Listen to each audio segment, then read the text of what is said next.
Hi everyone, my name is Monica Hope and this is my unit plan.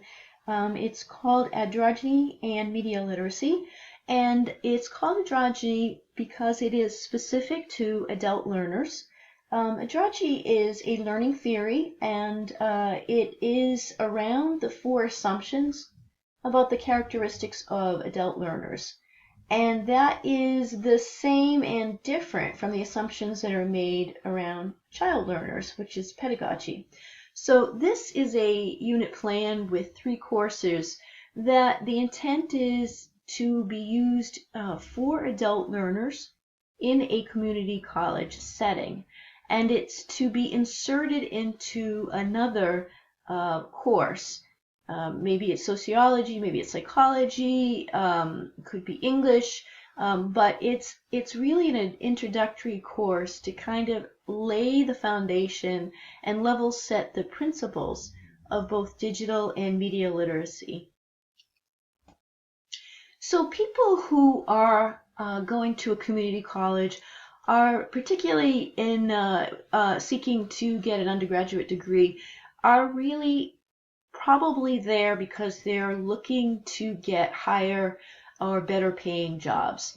And higher and better paying jobs in the 21st century almost always have the requirement of literacy and some comfort level with basic principles around computing.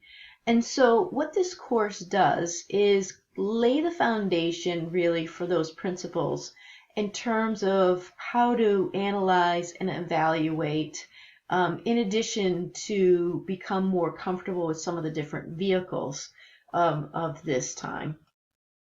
What's really interesting around the community college experience is that it attracts a lot of different types. Currently in our workforce, we have 4 generations of workers that span from 18 years old to 60, 65 years old. And these are people that may or may not wish to go to a community college to finish their education or to even learn or choose a whole new career direction.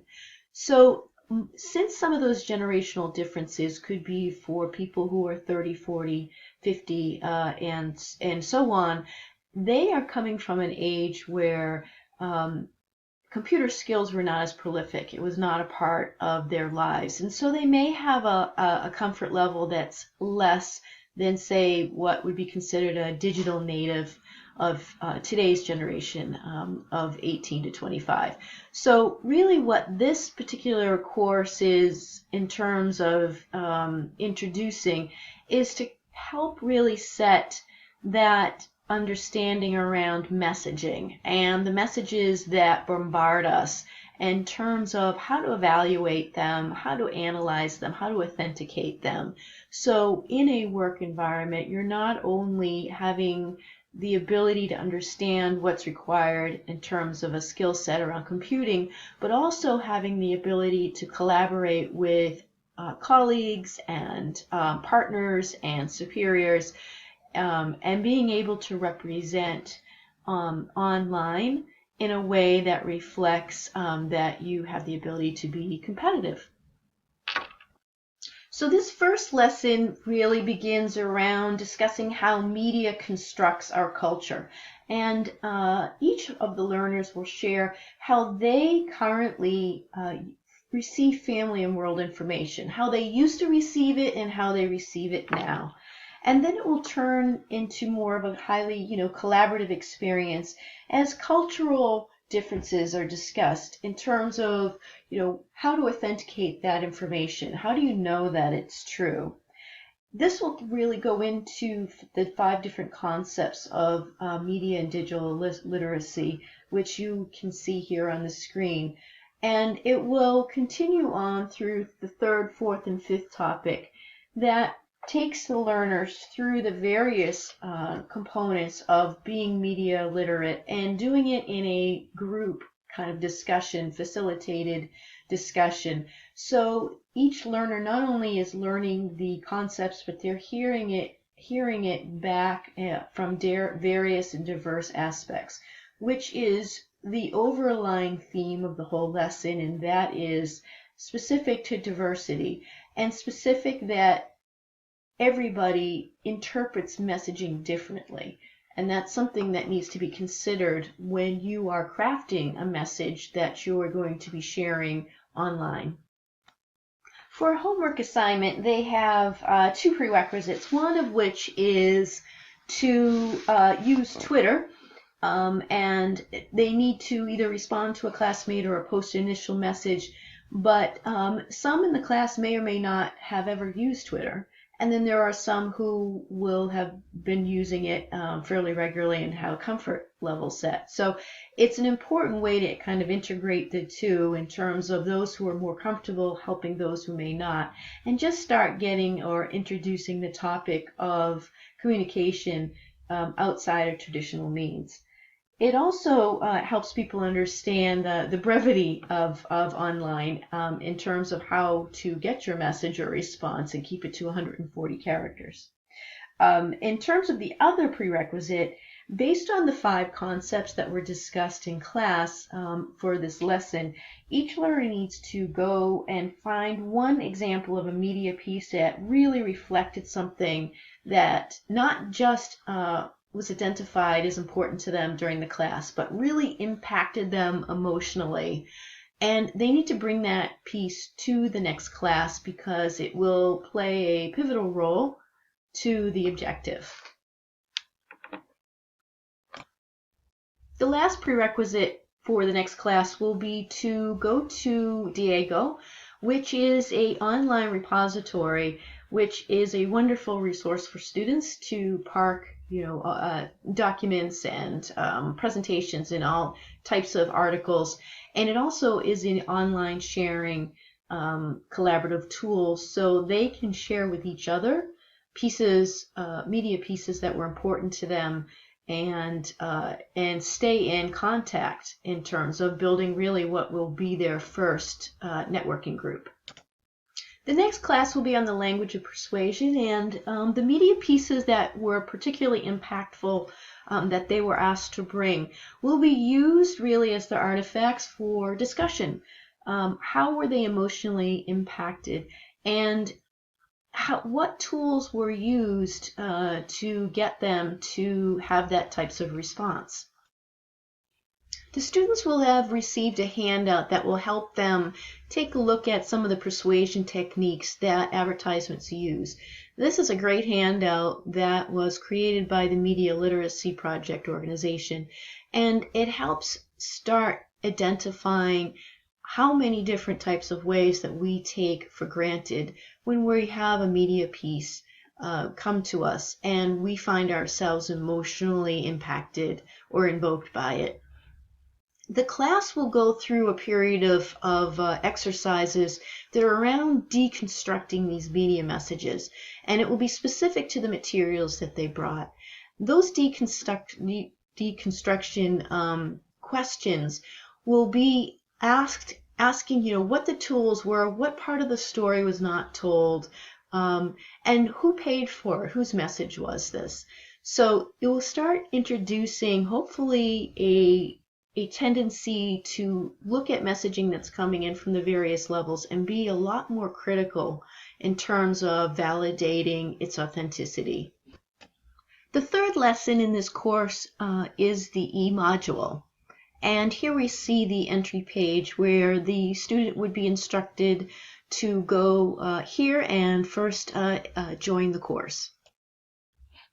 So once the student joins the course, they are connected to the Introduction in Learning objectives page, the home page, and that's this one here. And this is where they first identify what it is that the learning outcomes are for this module. So within this module, there are 4 lessons. What is a stereotype? Your brain on a stereotype. Who has the power? And then the conclusion is in terms of what we can do. There is a summative assessment, which is a final essay, and then the students will be asked to post their final essays.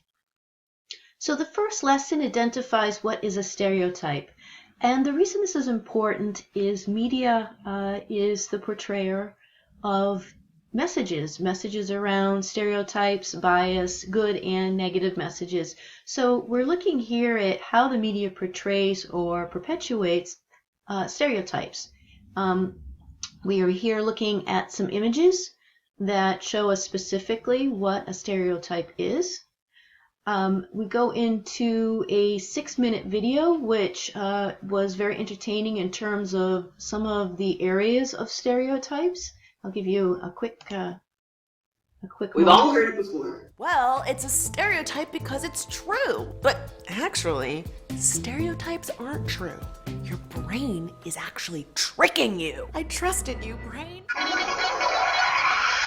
So it then goes on, here's the recap, talking about stereotyping and what it means in terms of generalizing people or groups of people.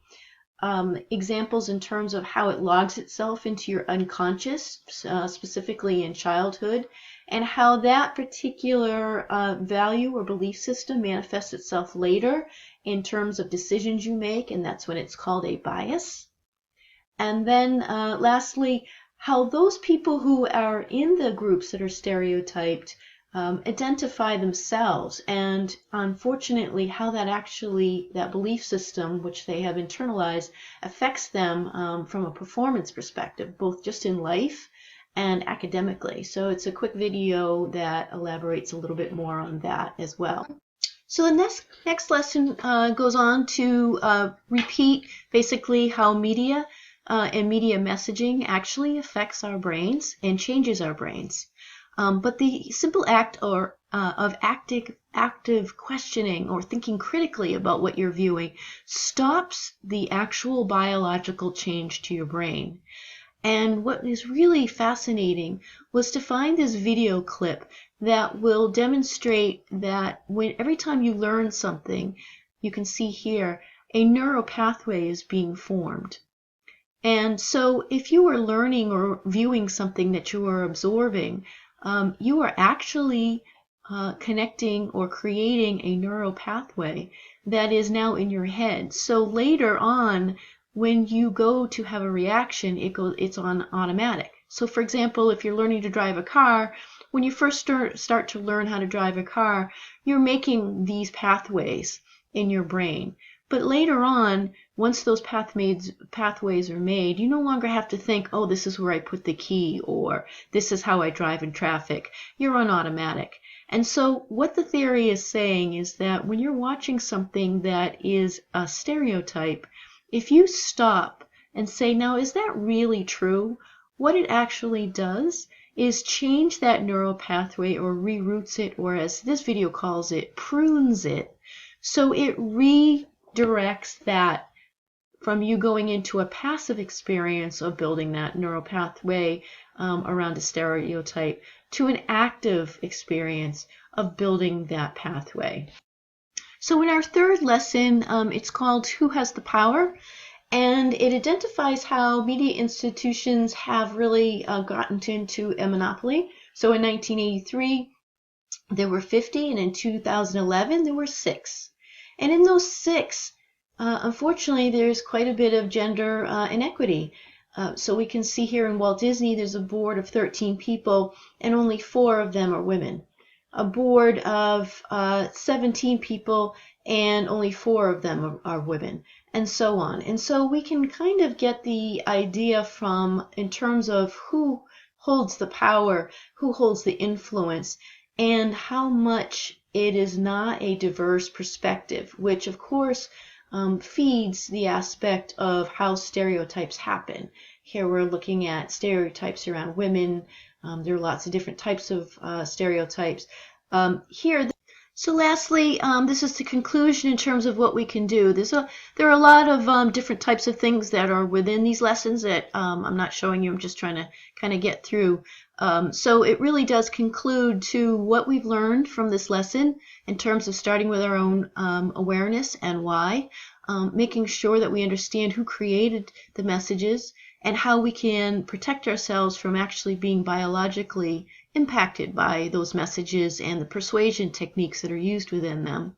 And then lastly, it talks about creativity and using your own expression of creativity and art to help not just influence your immediate area, your friends, your family, but also your communities and hopefully the larger institutions.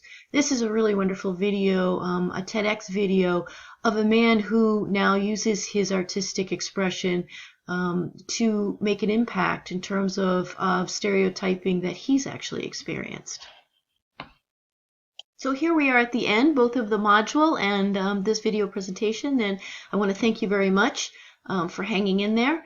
This last piece is the summative reflection essay. The student would write what they are, in addition to other exercises that they would ask you to do. They would be asked to write a final reflection in terms of what was important, what really impacted them in all 3 lessons, and then they would go ahead and post it here, and that's where the instructor would pick it up. So thank you again so much. I'm really enjoying reading and learning from your modules and your lesson plans, and thank you. I really enjoyed learning with all of you for this semester.